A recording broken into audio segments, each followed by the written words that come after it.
Hello বন্ধুরা, আপনারা দেখছেন অনিক ইলেকট্রনিক্স। আপনাদের সামনে আমি আজকে কিছু স্পিকার পেপার বিষয় নিয়ে চলে এসেছি এবং ইউনিটের বিষয় নিয়ে চলে এসেছি। প্রথম স্পিকার পেপার বিষয়টি আপনাদের সামনে তুলে ধরছি। দেখুন, এই ধরনের স্পিকার পেপার সেট আমি আগেও করেছি, এখনও করছি। এটা 60 ওয়াট করা আছে। 60 ওয়াট এবং 40 ওয়াটের জন্য 8 ইঞ্চি এইসব পেপারগুলি, এবং এর থেকে হাইফাই আরও অন্য কোয়ালিটিতে আপনার পেপার স্পয়েল আমার কাছে পেয়ে যাবেন। ঠিক আছে, 8 ইঞ্চি, 10 ইঞ্চি, 12 ইঞ্চি সব রকম স্পিকার পেপার সেট আমার কাছে করা হচ্ছে এবং কোয়ালিটি মেনটেন করে। যাই হোক, প্রথম যে কারণে আমি চলে এলাম যে এখানে কিছু ইউনিট আছে। ইউনিট আমি রিপেয়ারিং, আগের দিনেও ইউনিট রিপেয়ারিং নিয়ে কিছু ভিডিও ছেড়েছিলাম, কিন্তু ইউনিট রিপেয়ারিং করতে করতে আমি শুধু দেখছি একটা না একটা সমস্যাটা কিসে হচ্ছে। সমস্যাটা আপনাদের সামনে আমি তুলে ধরছি। যদি আপনারা কেউ আমার বিষয়টা ভালো করে বোঝেন তাহলে বুঝতে পারবেন, না হলে আমি হাজার বোঝালেও বুঝতে পারবেন না। ঠিক আছে, আপনাদের এখন ইউনিট রিপেয়ারিং করতে করতে প্রত্যেকটা ইউনিটের মধ্যে বেশিরভাগ ইউনিটে কিছু না কিছু প্রবলেম দেখা যাচ্ছে। কী কারণে দেখা যাচ্ছে সেটা আপনাদের সামনে আমি তুলে ধরছি।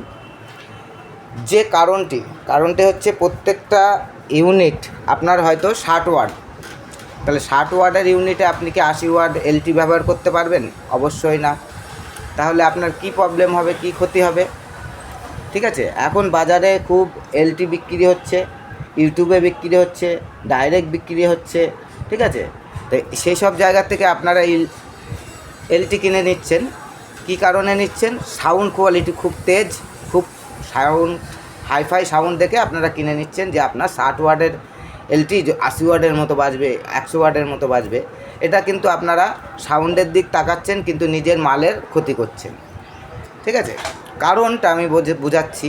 একটা আপনার মেশিনে 10 পিস ইউনিট ব্যবহার করেছেন, এই 10 পিস ইউনিটের সঙ্গে 10 পিস 60 ওয়াটের এলটি ব্যবহার করেছেন। ঠিক আছে, তাহলে আপনার মেশিনটি কোনো প্রবলেম হবে? একদম হবে না। কিন্তু প্রবলেমটা আপনার কোথায় হচ্ছে? আপনি যে এলটিগুলি বাজার থেকে কিনছেন, সেই এলটিটা কিন্তু আপনার 60 ওয়াট নেই। ওটা কোনোটা 70 আছে, কোনোটা 80 আছে, কোনোটা 90 আছে, কোনোটা 100 আছে। এরকম ওয়ার্ডের কারণে এলটির ওয়ার্ড ম্যাচিং না হলে কি হবে? আপনার যদি 60 ওয়ার্ডের 10খানা চালাচ্ছেন সে একটা মেশিনে, সেখানে যদি 80 ওয়ার্ডের 10খানা সেম মেশিনে চালান আপনি 60 ওয়াট ভেবে, তাহলে আপনার কোথায় প্রবলেম হবে? আপনার ইউনিটে প্রবলেম হবে এবং মেশিনে প্রবলেম হবে। যেসব জায়গার থেকে আপনারা রিপেয়ারিং করছেন সেই সব জায়গাতে আপনারা গেলে প্রত্যেকটা সিজন আসলেই সেসব মেশিনের কোনো না কোনো প্রবলেম হচ্ছে।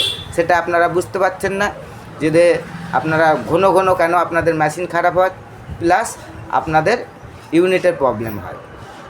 তা এই বিষয়টি আপনারা অবশ্যই বুঝে শুনে জিনিস ইউজ করবেন।